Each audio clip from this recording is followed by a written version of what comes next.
Hey guys, back again. आज है topic Ravan.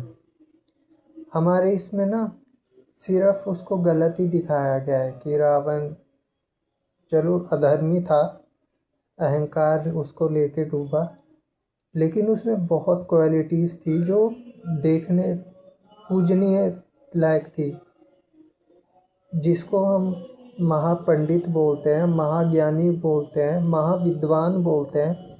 वो कोई छोटी मोटी चीज़ तो थी होगी नहीं। हाँ, उसमें राजसिक, तामसिक और कौन से तीसरे 3 गुण होते हैं ना, राजसिक, राज, भोग और तामसिक। ये तीनों गुण थे उसमें, लेकिन तामसिक ज़्यादा था। तो ये अगर आप पीछे जाओ तो जय विजय 2 बैकुंठ के पहरेदार हैं। उन्होंने गलती से 5 बच्चे जो सनत आदि बोलते हैं जिनको, उनको रोक लिया था।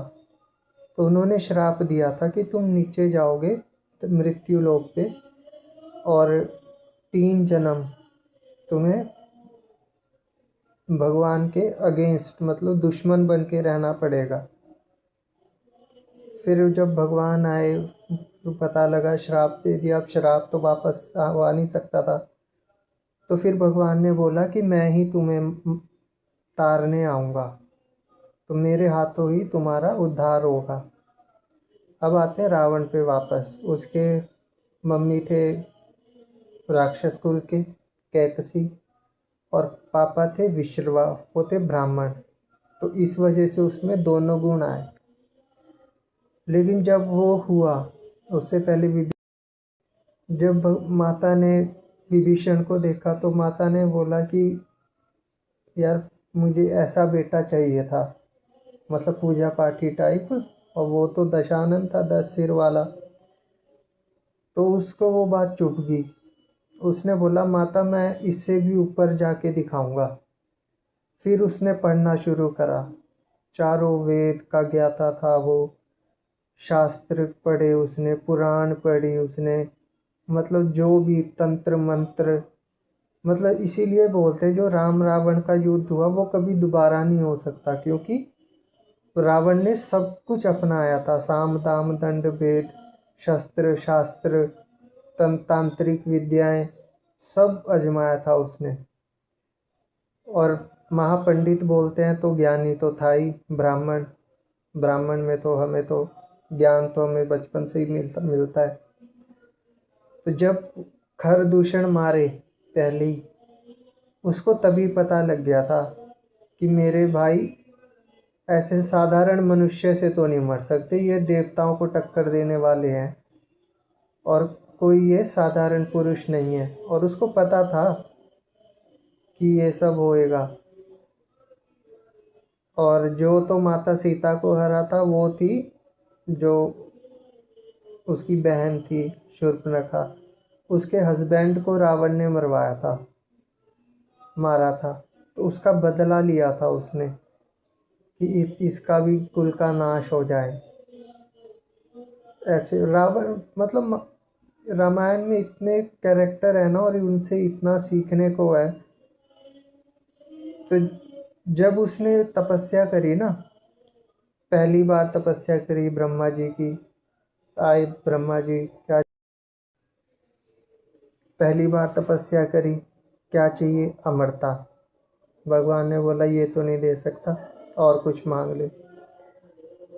कुछ और, दूसरी बार फिर अमरता नहीं मिली, तीसरी बार फिर अमरता नहीं मिली। जब 5वीं बार उसने फिर अमरता मांगी तो ब्रह्मा जी भी परेशान हो गए। वो बोले और कुछ मांग ले, बोले नहीं और नहीं चाहिए कुछ, चले गए। और वो हठी 6ठी बार फिर बैठ गया तपस्या में ब्रह्मा जी के लिए। ब्रह्मा जी ने बोला कि मेरे हाथ में नहीं है, मैं ये नहीं बोल सकता महादेव देंगे कि नहीं, लेकिन उनकी तपस्या कर। तो उसको ये था कि महादेव तो एक लोटे जल से भी प्रसन्न हो जाते हैं, जल्दी प्रसन्न हो जाएंगे। और उसने जब तपस्या करी करी, हुआ ही नहीं। भगवान प्रसन्न ही नहीं हुए, आए ही नहीं। फिर उसको बड़ा दिल से बड़ा दुख लगा कि यार जी जो इतनी जल्दी प्रसन्न होते हैं मेरे से वो ही नहीं प्रसन्न हो रहे। और मांगना तो उसने अमरता थी ना। आगे सुनना। फिर उसने शीश चढ़ाने शुरू कर दिए।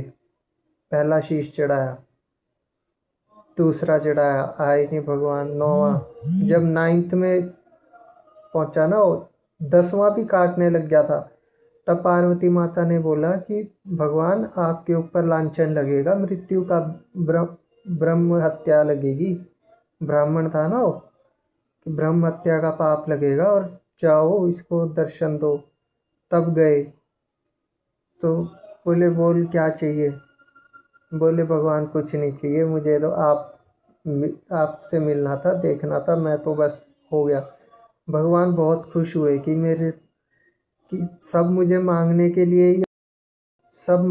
लिए ही आते हैं ये ऐसे। तो फिर अब था उसमें बल भी था उसमें, और पावरफुल भी था वो। पढ़ाई उसने बहुत तो करी थी। भाई भी उसके बड़े पावरफुल थे, मेघनाथ, जिसको इंद्रजीत बोलते हैं, जिसने इंद्र को ही जीत लिया था, देवता के राजा को। तो छोटी मोटी चीज़ें तो थी नहीं, तो पावरफुल तो था। फिर एक बार गुजर रहा था तो नंदी भगवान थे, बोले कि महादेव से मिलना है।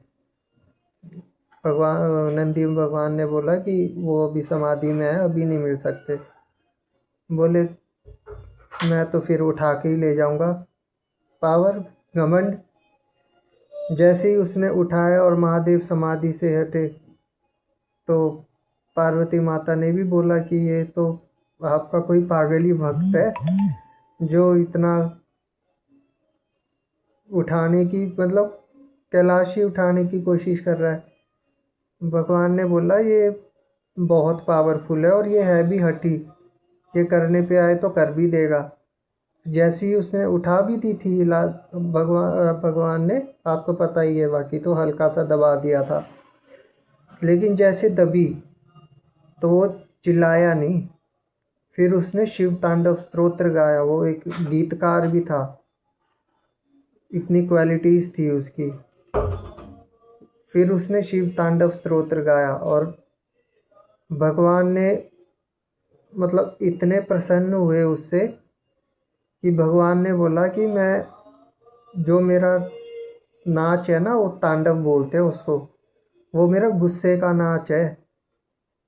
जब मैं गुस्से में हो जब मैं गुस्से में होता हूँ तब तांडव करता हूँ, लेकिन आज मैं इतना मंत्र मुग्ध कर दिया तूने मुझे कि मैं, ये मेरा खुशी का तांडव है। तब से उसको शिव तांडव स्तोत्र रचयिता रावण। वहाँ से फिर भगवान का, मतलब उसको तो भोलेनाथ बहुत प्रिय थे, पर भोलेनाथ को भी वो बहुत पसंद था। और जब हनुमान गए, रुद्र अवतार उन्हीं के थे, लंका में गए, तो उन्होंने, हनुमान जी ने भी बोला कि अगर मैं स्वयं शिव होता तो मैं बोलता कि मेरी दी हुई शक्तियों का गलत उपयोग मत करो। बहुत ही ज़्यादा सीखने को है। कुंभकर्ण उठाया, जब कुंभकर्ण ने बोला कि क्या हुआ भाई, मुझे क्यों उठाया, कि ऐसे ऐसे राम के साथ युद्ध है। कि फिर राम के साथ युद्ध क्यों है, कि सीता को हर लाए। वो शौक स्वयं जगत जननी को हर लाए। तो उन्होंने भी समझाया कि अगर आज, जैसे आज उठाया है मुझे, पहले उठाते तो मैं बताता प्रतिशोध कैसे लेते हैं। आपने तो गले गले में खुद फांसी का फंदा ले लिया। लेकिन वो इतना समझदार था, वो खुद लड़ने नहीं गया पहले।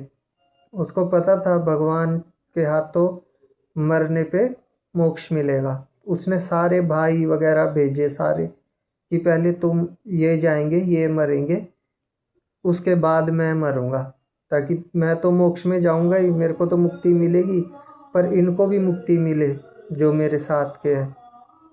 तो बहुत ही, हमारे इसमें तो बहुत कुछ सीखने को है, अगर आप सीखना चाहो। जय श्री राम, जय शिव भोले शंकर।